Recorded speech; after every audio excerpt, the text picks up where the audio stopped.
Disse, portanto, Êxodo capítulo 3, 17, portanto eu disse, far-vos-ei subir da aflição do Egito, à terra do Cananeu, do Eteu, do Amorreu, do Pezireu e do Aveu e do Jebuseu, a uma terra que mana leite e mel.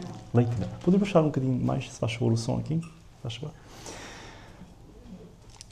O clamor de Israel tem chegado aos ouvidos do Senhor. E quando chegou, ele não voltou as costas para o seu povo. Nós estudamos nesta manhã que Deus teve um povo pequeno, um número pequeno. Algumas almas no meio daquela multidão que permaneceram fiéis. Eles clamaram a Deus pela opressão, Deus atendeu suas orações.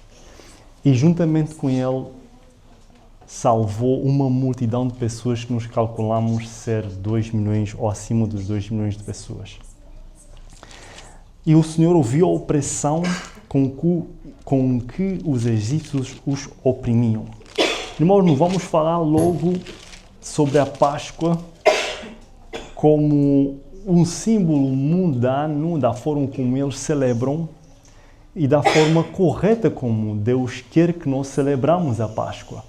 Nós não vamos falar sobre a Santa Ceia, porque nós sabemos que a Santa Ceia deu continuidade da Páscoa literal do Egito. Para que Deus deixou a Santa Ceia? Em memória de mim. Quando a gente fala em memória de mim, o que isso quer dizer, irmã? Memória. Para a gente não esquecer. Muito obrigado. Bem falado. Para que a gente não se esquecesse. E a Páscoa era um símbolo de Cristo, do tipo, né, com antítipo, ou do antítipo com o tipo. Quem era o tipo? O tipo era Cristo, o antítipo era o Cordeiro. João Batista mostrou para Cristo, em João capítulo 1, eis o Cordeiro de Deus, que tira o pecado do mundo. É muito bonito quando nós procuramos nos aproximar e nos fundar naquela plataforma linda que trata sobre a paixão de Cristo. Todo mundo gosta de ouvir. É lindo demais. Só que a gente não vai falar muito sobre isso. O nosso objetivo é ver cada típico que observava o antítipo. Então, quando nós vamos procurar e vamos entender, você tem a sua Bíblia, não tem? Porque hoje vamos ler a Bíblia.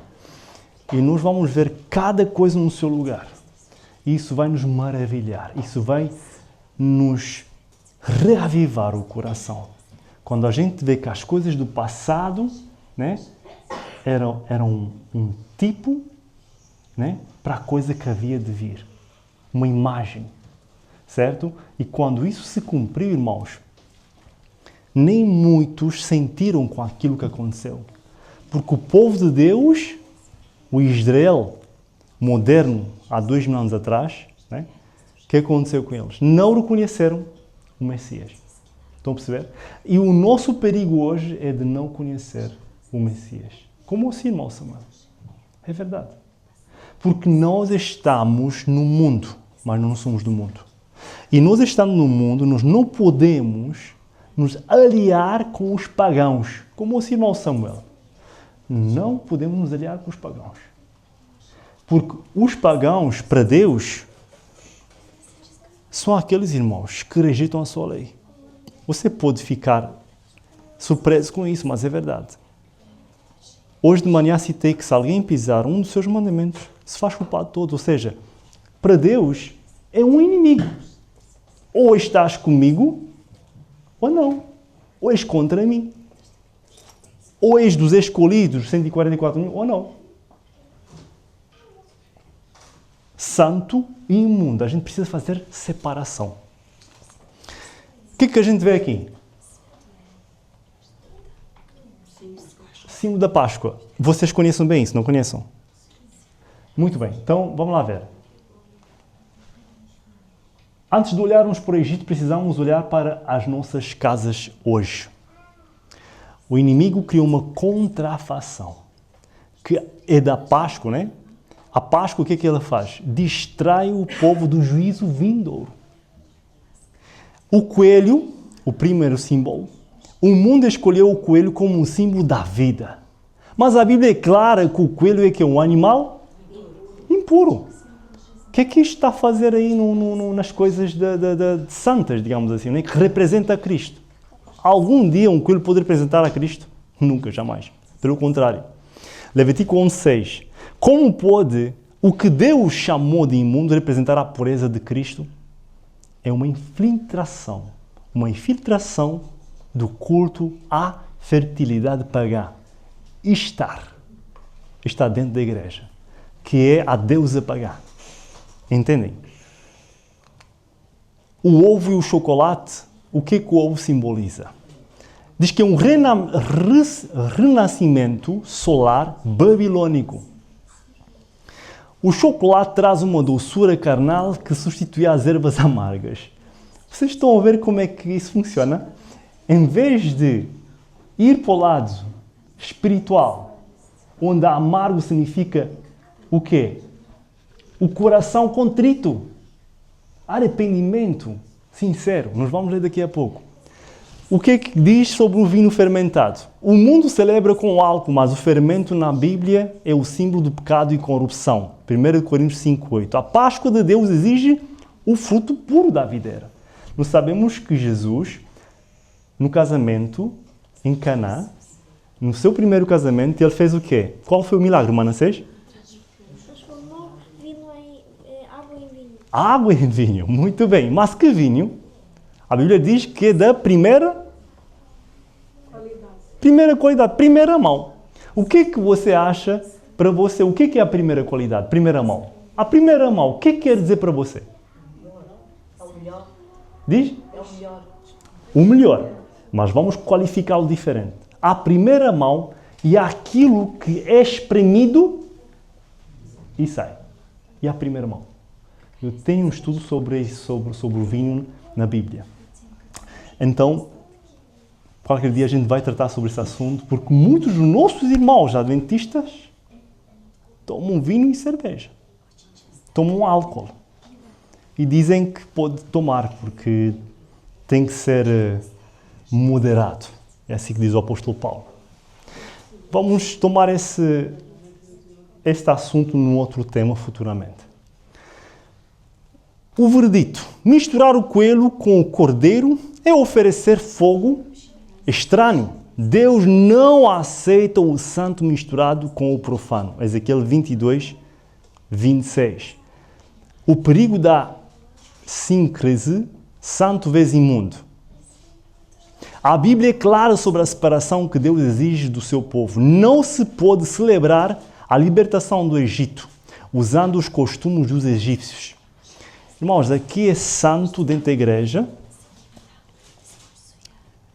Vou falar para os meus irmãos católicos agora e protestantes. Você agora tem um culto a Deus e fora da igreja tem uma tenda grande com música, carne, bebida alcoólica. Ou seja, sai da igreja e agora vamos celebrar a Páscoa. É exatamente assim que aconteceu no tempo de Moisés, ao pé do Monte Sinai, quando Arão, forçado pelo povo, criou um Deus que é aquele bezerro do ouro. São símbolos fundamentais para nós estudarmos, irmãos. Agora estás a comemorar, neste caso, uma comemoração estranha para o Senhor, mas mesmo assim, ou seja, o santo com o profano, e depois de sair do santo, a igreja, vais para a rua, onde tem festa, dança, música, bebida e comida. Coisa estranha para o Senhor. Nossos irmãos precisam entender que a Bíblia condena isso. Pelos seus frutos os conhecereis, né? Pelo que sai do meio deles, e apartai-vos, diz o Senhor, e não toqueis nada imundo, e eu vos receberei. Esta é a condição, não tocar nada imundo. O coelho, o animal impuro, como já falámos, a imagem diz que o coelho representa vida nova. Contudo, a Bíblia classifica o coelho como um impuro. Levítico 11:6. Como pode o animal que Deus proibiu o contato, estamos a falar sobre consumo, simbolizar a vida nova em Cristo? É impossível. É impossível. Mas isto é resultado de uma distorção pagada à fertilidade deusa Ishtar, né? Ishtar, infiltrada no cristianismo. Ajuda-me, irmão Samuel, como é que é? Deus é? Estar, né? Estar. Infiltração. O vinho embriaguez vê símbolo. O mundo usa o vinho fermentado como símbolo de celebração. A Bíblia verte, o vinho é escarnecedor. E a bebida forte, alvoroçadora. E todo aquele que por ele é vencido, não é sábio. Provérbios 20, verso 1. A Páscoa bíblica usava o suco de uva puro, não fermentado, como nós já explicamos há pouco. Pois o fermento na Bíblia simboliza o pecado, nós vamos ler daqui a pouco. Usar álcool para celebrar a Páscoa é oferecer fogo estranho diante de Deus, como foi com a morte de Nadab e Abiú. É isto sempre que tiveres de separar. É isso sempre que tiveres de separar o sagrado e o profano, o impuro e o puro. Levítico 10. Foi Deus que falou para ele depois da morte de seus filhos. O Arão não podia chorar sobre os seus filhos, nem os seus irmãos. Se eles chorassem, se eles rasgassem as vestes, eram mortos imediatamente. Porque isto era um símbolo ou um significado de acariciar o pecado, compactuar e de facto o que fazias era culpar Deus pela sua ação. E então é disto que nós aprendemos que não se pode, irmãos, misturar sagrado e profano. Temos que ter muita atenção. Isto também no nosso meio, irmãos. Isto é muito perigoso. Isto é muito perigoso. Eu estou a trabalhar no assunto da cerveja sem álcool. Eu lá no Algarve, às vezes, quando estou naquele cansaço, mas isto não é uma desculpa, o meu patrão tem lá cerveja, pego uma cerveja e tomo. Mas isto não é uma desculpa. Mas isto eu quero ver se isto fica para o passado. Porque eu estou a fazer reformas na minha vida. Entendem? Ou seja, não deixa de ser a cerveja com álcool ou sem álcool, ela não deixa de ser um refrigerante. E nós sabemos que ela contém substâncias que têm a ver com a droga, que é um familiar, essa planta. E o que ela faz incita. É por isso que cria dependência, o lúpulo. Então, eu quando era jovem, lá em casa com o avô, eu fazia cerveja sem álcool. Lá em casa, eu sei fazer cerveja sem álcool. E eu acho que era bem melhor bebida, mesmo que você queira beber, faça você lá em casa. Entende? Prepara em casa e você beba, mas não deixa ela fermentar. Né? Não deixa... Há maneiras de fazer sem fermentar, mas ela fica assim quase a explodir, porque leva aquele fermento que é muito mal para a saúde. Ou seja, eu quero ver se muitas coisas que eu fazia, quero ver se fica para o passado. Entende, irmãos? Porque eu estou a lutar para isso. E o que eu fiz agora, de fato, reconheci o meu pecado. Vocês estão a entender? Ah, irmão, seu meu irmão não está. Tá, irmãos. É pecado, sim. É pecado, irmãos. Beber refrigerantes não faz bem à saúde. Coca-Cola é uma droga. Cafeína, tudo que contém cafeína é uma droga. Entendem? E Deus, o que é que Ele faz? O que Ele faz é... Ele não aceita isto. Pelo contrário, como diz a Escritura, não podes misturar o sagrado com o profano. Deus é santo. E na sua presença, quando a gente quer alguma coisa, se nós queremos que Ele fale para nós, nós temos que aceitar que a palavra inspirada pelo Ellen White são a palavra de Deus. E a palavra de Deus. Um símbolo pluralmente babilônico de renascimento solar. Não há um único verso bíblico que liga a redenção de Cristo a ovos de chocolate. É a substituição do sacrifício cordeiro pelo sentimentalismo doçura. E a gente sabe que a chocolate é excitante. Né? Ela tem lá dentro coisas, né? Que é o açúcar, é o principal, que ela excita o sangue. E uma vez eu comi chocolate, eu comprei uma chocolate nas bombas, estava com tanta vontade, já há muito tempo não tinha comido. Nesta viagem eu vou comer chocolate. Peguei uma chocolate, estou a confessar o meu pecado, peguei um chocolate e eu comi rápido. Mas era um peixe de chocolate grande assim, comi rápido, tudo, não deixei nada. Nada, tudo. Comi rápido, que é para o pecado não ser, estás a ver? Que é para não ter tempo. Por que eu estou fazendo? Comi rápido. Depois que eu comi, me arrependi. É o que a gente faz. Peca rápido e depois se arrepende. Mas não é aquele arrependimento sincero. Porque se fosse o sincero arrependimento, a gente não voltava a fazer a mesma coisa. O castigo da negligência. Ao adotar estes símbolos, o professo povo de Deus comete o mesmo erro de Israel no deserto. Tentam adorar a Jeová através de um bezerro de ouro. Patriarcas e Profetas 273 diz, muitos já que tentam conciliar o serviço de Deus com a amizade no mundo, mas Deus não aceita um coração dividido. Para ser protegido pelo sangue, o povo deve separar-se de toda a idolatria e costumes pagãos. Isto inclui os nossos familiares. Eu tenho familiares, irmãos. Mas a gente tem limites. E os nossos encontros são muito raros. Muito raros. E sabem porquê? Porque nós não temos nada a falar das coisas mundanas, a gente fala pelo telefone. Aos nossos encontros, eu nunca deixo passar uma vez sequer sem apresentar a Cristo e sem falar dos nossos pecados. E por isso eles ficam constrangidos às vezes e não têm aquele gosto de me chamar como tinham o gosto de me chamar antes, quando eu bebia, fumava, comia. Entendem, irmãos? Tem meus primos que afastaram-se, infelizmente. Os meus amigos afastaram-se. Eu tinha muitos amigos. Afastaram-se. Porquê, irmãos? Porque já não faço as mesmas coisas que eles fazem. Se você não consegue, não vá lá. Entendem? Agora, ir lá com eles e fazer a mesma coisa que eles fazem, ou fazer um pouquinho menos, você ouve a mesma música, um balanço aqui, um balanço lá, entendeu? Irmãos, essas coisas, um anjo nos vê. Lá no Brasil, quando eu estive lá, vamos no final do ano. Fomos lá no final do ano, fomos visitar famílias. E eram muitos infiéis lá. E acabámos por fazer muita coisa imprópria. Entende, irmãos? Quando eu ainda não era batizado. Ok? Quando eu ainda não era batizado, eu sublinho isso, que é para vocês entenderem. Mas eu vejo o cristianismo como adotam, abraçam as coisas que Deus odeia. A idolatria e costumes pagãos.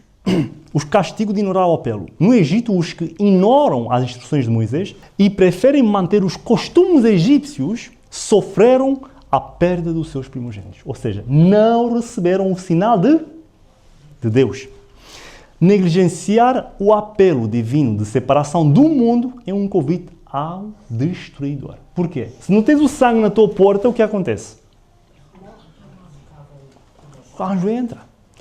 Certa vez, o nosso pastor, o Rodrigo Silvas, ele falou que na arqueologia cristã, ele tem conhecimento de que nas portas dos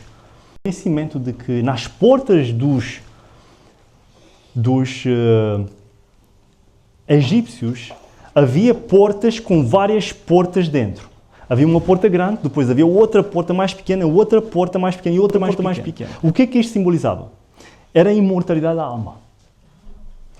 Eles criam que os mortos tornam-se deuses e deixava espaço para eles entrarem. E também tinha a ver com muitos símbolos na porta que eram um significado da adoração aos deuses e aos ídolos, aos falecidos. Estão a perceber? E o nosso povo adventista, lá no Egito, formaram os mesmos hábitos e costumes. Casando-se e dando-se em casamento com os egípcios e contrário, as suas filhas, e eu quero na minha porta que pões um espírito que eu não quero que me entre cá para dentro para amaldiçoar o meu filho. Então ele é forçado a escrever na porta aquelas coisas que eram um símbolo, né, da idolatria. Irmãos, isto é muito perigoso. O sangue que o Senhor falou em Êxodo capítulo 12, verso 3, e aquele sangue vos será por sinal nas casas em que estiverdes, vendo eu o sangue, passarei por cima de vós, e não haverá entre vós praga de mortandade quando eu ferir a terra do Egito. Este sangue Deus cuidava que você não fosse morto, não porque você merecia. Porque o estado do povo era depravado mesmo. Mas pelo Cordeiro, pelo sangue de Cristo, aquele sangue que era do próprio Cristo, que havia de se verter pelo pecador, era uma proteção do pecador. E mesmo nós sendo pecadores, se nós não temos Cristo a selar as nossas portas do coração, nós estamos num terreno perigoso. Irmãos queridos, aquele sangue era vertido, era tapado aqueles esquemas, aqueles desenhos que tinham os símbolos de deuses pagãos e aquelas significações espiritualistas. E o sangue tapava aquelas coisas, irmãos, e só assim que Deus podia entrar lá. O sangue não somente tapa, mas também purifica. É muito bonito. Vamos ler, se vocês tiverem tempo, nós vamos ler alguns versos que é um símbolo de Cristo e o símbolo da tipologia da Páscoa no Egito. Vamos lá ver. De quanto maior castigo cuidar-vos, será julgado merecedor aquele que pisar o Filho de Deus e tiver por profano o sangue da aliança. Aqui fala que aquele que pecar continuamente, não há sangue para ele. Aquele que pecar de consciência, irmãos, por amor de Deus, não façam isso. Lutam contra o pecado conhecido, irmãos. Isto é perigoso, porque a Bíblia diz que não há mais sangue para poder purificar e salvar essa pessoa. Amigos, a Páscoa que o mundo oferece é um doce veneno. Ela substituiu o isopo da purificação pelo chocolate da complacência. O mundo quer o coelho porque ele não exige arrependimento. Mas sem derramamento de sangue não há perdão. A imundícia do coelho vezes a pureza do cordeiro mostra que o mundo escolheu um animal impuro para ocultar o cordeiro sem mancha. O vinho do mundo vezes o sangue de Cristo, o vinho fermentado alcoólico é o símbolo da Babilônia e confusão. Apocalipse 17:2. O sangue de Cristo é puro e traz sobriedade espiritual. A apostasia da mistura. Patriarcas e Profetas 278. O povo de Deus não deve seguir as modas e costumes daqueles que não têm o sinal de Deus. A mistura com o mundo resultará em trevas espirituais e na perda da proteção divina. Tipo, e agora vamos entrar no nosso estudo, mas nós vamos ler alguns versos, não vamos ler tudo. Deixa-me só ler aqui só um parágrafo de Espírito e Profecia, para que a gente entenda como era difícil o dia quando o anjo passava pelas casas do povo de Israel. Diz assim: os israelitas obedeceram às instruções que Deus tinha dado. Rápida e secretamente fizeram os preparativos para a partida. As famílias reuniram-se, o cordeiro pascal foi morto, a carne foi assada no fogo e preparados os pães asmos e as ervas amargas. O pai, o sacerdote da família, aspergiu o sangue nos ombreiros e reuniu-se com a família dentro de casa. A porta foi fechada. À pressa e em silêncio, comeu-se o cordeiro pascal. Com temor, o povo orava e vigiava. Aqui é a noite de Jacó, irmãos. Aqui o que trata é a noite de Jacó que nós vamos passar também. Com temor o povo orava e vigiava, estando o coração do primogênito, desde o homem forte até criancinha, a palpitar, com um medo indefinível. Um medo indefinível. Essa vai ser a nossa experiência, irmãos. Pais e mães apertavam nos braços os seus amados primogênitos ao pensar em um terrível golpe que iria ser desferido aquela noite. Mas nenhuma habitação, irmãos, irmãos, por milagre, nenhuma habitação de Israel foi visitada pelo anjo distribuidor da morte. O sinal do sangue de proteção de um Salvador estava nas suas postas e o destruidor não entrou. Irmãos, essas palavras, irmãos, a mim me tocam, sabe? A mim me tocam, irmãos. Irmãos, se a gente lesse um pouquinho mais, né? Mas se lesse com o coração e a gente se colocasse naquele momento, exatamente naquela passagem da hora da aflição. Se a gente pensasse desse jeito, a nossa vida hoje era diferente. A gente nunca ia tantas vezes e nem está tão facilmente assim. A gente não dava assim, vá Satanás, vá agora.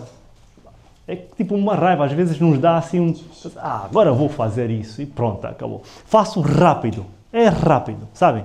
Que é para passar rápido, que é para depois não me sentir assim, é melhor fazer rápido. A asneira, o pecado, seja lá o que for. E tudo tem o seu custo. Tudo tem o seu custo, irmãos. Portanto, o tipo, Êxodo 12, 3, 5. Cordeiro era escolhido alguns dias antes de ser morto. Antítipo, João 11, 46, 53. Cristo condenado à morte pelo Sinédrio alguns dias antes da crucifixão. Não sabemos sobre isso, não vamos ler. O Êxodo 12, 6. Era posto à parte e mantido separado do rebanho. Antítipo. João 11, 53, 54. De sorte que Jesus já não andava publicamente entre os judeus. Tipo, Êxodo 12, 6. O Cordeiro da Páscoa foi morto no 14º dia do mês Abib ou Nissan. Ou seja, isto para nossos dias, isto cai mais ou menos no final do mês de março ou 1 de abril. Não pode cair dia 4 nem dia 5. Eles tinham um mês, um dia fixo, que era o dia Abib ou Nissan. Antítipo, João 18, 28, etc., fala sobre isso. Jesus foi crucificado no dia em que os judeus se preparavam para comer a Páscoa, a saber, o 14º dia do mês de Abib ou Nissan. Tipo, Êxodo 12, 6. Margem, o cordeiro era morto no crepúsculo da tarde. Antítipo, Marcos 15, 34, 37, João 19, 30. Jesus morreu na cruz, no crepúsculo da tarde ou cerca da hora 9. Isso vai dar por volta das 2 às 3 da tarde. Foi exatamente 1h30 antes do pôr do sol. Eu digo isso porque ouvi dizer também o Rodrigo falar sobre isso, o Dr. Rodrigo. Portanto, eu também li nos comentários bíblicos, era mais ou menos de 1 hora a 2 horas, antes do pôr do sol. Ou era mesmo em cima da hora, né? Então, era o tempo em que os discípulos foram ao Pilatos e pediu o corpo de Jesus, certo? Para que eles pudessem enterrá-lo antes do pôr do sol. Porque no dia do sábado, Cristo não foi visitado, ele não foi ungido, ele só foi ungido depois, eles queriam ungir Cristo, de facto, no domingo, né? Ele não chegou a ser ungido. Não, porque quem ungiu foi a Maria. Diz, foi a Maria. Foi dias antes. Foi exatamente nesses 7 dias, enquanto o cordeiro devia permanecer dentro de casa. Foram os dias que ele mais permaneceu com os seus discípulos. Foi mais perto, cada vez mais perto. Andavam todos os dias com eles. Não tinha um dia que não falasse sobre a sua morte, sobre que eles não queriam ligar. Nós sabemos a história. Tipo, portanto, na hora nona. Já falámos, hora nona é isso. Eu creio e espero que eu não esteja errado, mas também se estiver errado, por favor, me perdoem, mas no crepúsculo da tarde, ou cerca da 9ª hora, pelo calendário dos hebreus, cai na 3ª tarde, portanto, nas 3 da tarde, é que se fala, nas 3 da tarde. Entre as 3 e as 4. Não, entre as 2 e as 3, 3h30. Mais ou menos aí, nesse tempo aí. Sim, irmão, por favor. Mas Jesus, quando expirou na cruz, era a hora sexta. A hora sexta. Era por volta das 3 da tarde. A hora nona era às 6 da tarde.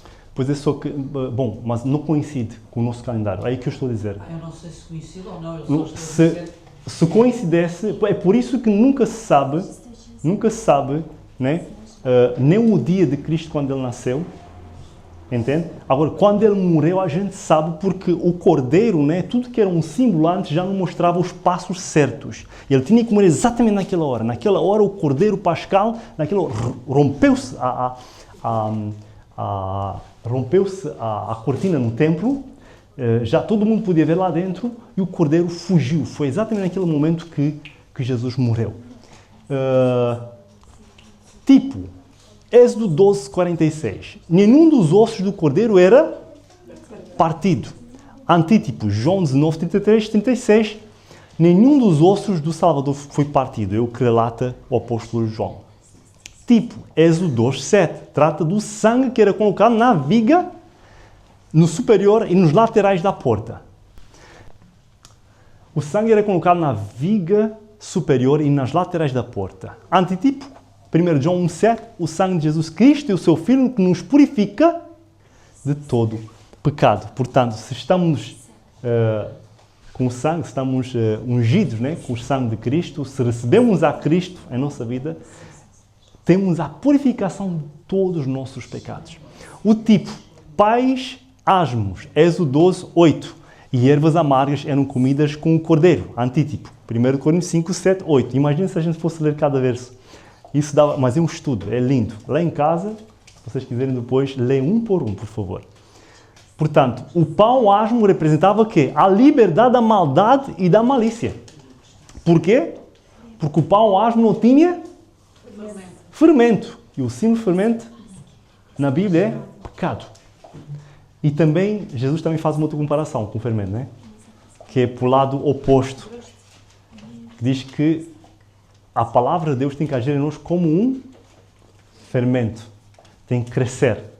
E depois ele também faz uma comparação com a palavra que é a semente. A semente, quando é posta, né? Aquela pequenina, né? Que é um grão de... Como é que se chama aquela mostarda? Como que ele cresce? Como é que ele cresce, né? E a gente fica espantado com uma semente tão pequenina, né? Dá aqueles raízes fundos, né? Nenhum fermento era permitido em suas casas por uma semana após a festa da Páscoa. Êxodo 12, 19. Antítipo, 1 Pedro 3, 10, 1 Tessalonicenses 5, 23. O cristão não somente deve guardar seus lábios de falsidade, mas todo o seu espírito, alma e corpo devem ser preservados irrepreensíveis. Isto é o símbolo do fermento dentro da casa. Eram durante 7 dias, né? E nós, irmãos, Ellen White diz que nós vivemos no tempo de antítipo, no Yom Kippur.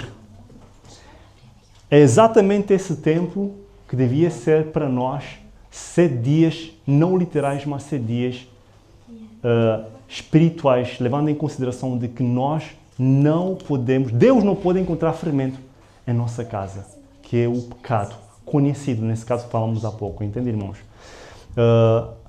E estamos no dia do juízo final, do juízo investigativo, do dia do Yom Kippur, em que, uma vez por ano, o grande sumo sacerdote vinha no templo e ele próprio, ele tinha que sacrificar um boi pelos seus pecados e depois pelos povos, né? E ninguém podia ter fermento em sua casa. E era um dia de aflição e contrito. Rasgai o vosso coração e não as vossas vestes, diz o Senhor. Êxodo 12, 7, 12, 29, 42. A libertação veio à meia-noite, após a morte dos primogênitos do Egito. Né? Êxodo capítulo 12, 29, diz aqui também que, e aconteceu à meia-noite, que o Senhor feriu a todos os primogênitos na terra do Egito, desde o primogênito de Faraó, que se estava em seu trono, até o primogênito do cativo que estava no cárcere, e todos os primogênitos dos animais. Irmãos, o verso 30 diz que havia grande clamor no Egito, porque não havia casa em que não houvesse um morto. Isso tem a ver, irmãos, com a morte que Deus, quando Cristo virá com a sua boca, com a sua presença, irá destruir o ímpio, naquele que se encontra fermento, que é o pecado. Não pode existir pecado em nós quando Cristo vai aparecer na glória. Porque o pecado que foi acariciado em nós, irmãos, é o tal que vai nos destruir, queridos irmãos. A libertação veio à meia-noite. Portanto, o Jó 34, 20 diz que à meia-noite Deus manifesta seu poder para a libertação do seu povo. Não há abrigo do destruidor, exceto sob o sangue do Cordeiro Pascal, o antítipo do Êxodo 12, 22 e 23. Em Atos 4,14 diz: e não há salvação em nenhum outro, Porque abaixo do céu não existe nenhum outro nome dado entre os homens pelo qual importa que sejamos salvos. Quem é esse nome? Cristo Jesus. Isto é válido também para os nossos irmãos católicos. Não pode existir nenhum intercessor entre o homem e Deus a não ser Cristo. Tipo, Êxodo 12, 10, 46. Nada do cordeiro devia ser deixado até amanhã. A porção não consumida devia ser queimada. Nos ensina a palavra de Deus em Êxodo 12, 10 e o verso 46. Em Malaquias, o antitipo, e Ezequiel, o profeta Ezequiel 28, 12, 19, nos diz que quando os justos forem libertos, cinzas serão a única lembrança do pecado e dos pecadores. O salmista Davi diz, em Salmo 36 ou 38, diz que os ímpios serão como cinzas. E será o quê? Por baixo dos nossos pés. Ou seja, dá para entender que no final não haverá nenhum ser vivo na terra quando Cristo aparecer na sua glória. Não haverá nenhum homem, ser vivo na terra, certo? Somente ficará um Satanás durante o milênio, que são 1000 anos, com os seus maus anjos. Nós sabemos sobre isso. Tipo, nenhum estrangeiro poderia comer a Páscoa. Antítipo, Apocalipse 21, 27. Nenhum pecador pode tomar parte na recompensa dos justos. Nenhum pecador. Mas havia uma exceção. O que o estrangeiro devia ter feito? O que ele devia fazer? Êxodo 2, 48. Havia uma provisão feita pela qual o estrangeiro podia comer a Páscoa. O antitipo, Efésios 2, 13, Deus abriu o quê? As fronteiras para quem? Para os gentios. Mas agora em Cristo Jesus, vós que antes estiveis longe, foste aproximados pelo sangue de Cordeiro. Cristo Jesus. É maravilhoso. Irmãos, o Evangelho eterno é maravilhoso. Como Deus tem trabalhado, o apóstolo Paulo nos falava nas lições de outra vez, que em 30 anos, irmãos, alcançou o mundo. 30 anos. Chegou a todas as nações, povos e línguas. Como é que isso é possível? Um só, um ser humano, um só. Imaginem todos nós aqui que estivemos, imaginem se a gente se consagrar a Deus, ir lá no deserto como ele foi, e estar em oração e pedir o Espírito Santo de Deus na nossa vida. E naquele tempo estudar profundamente a Bíblia, a gente vinha do deserto preparados para enfrentar o diabo.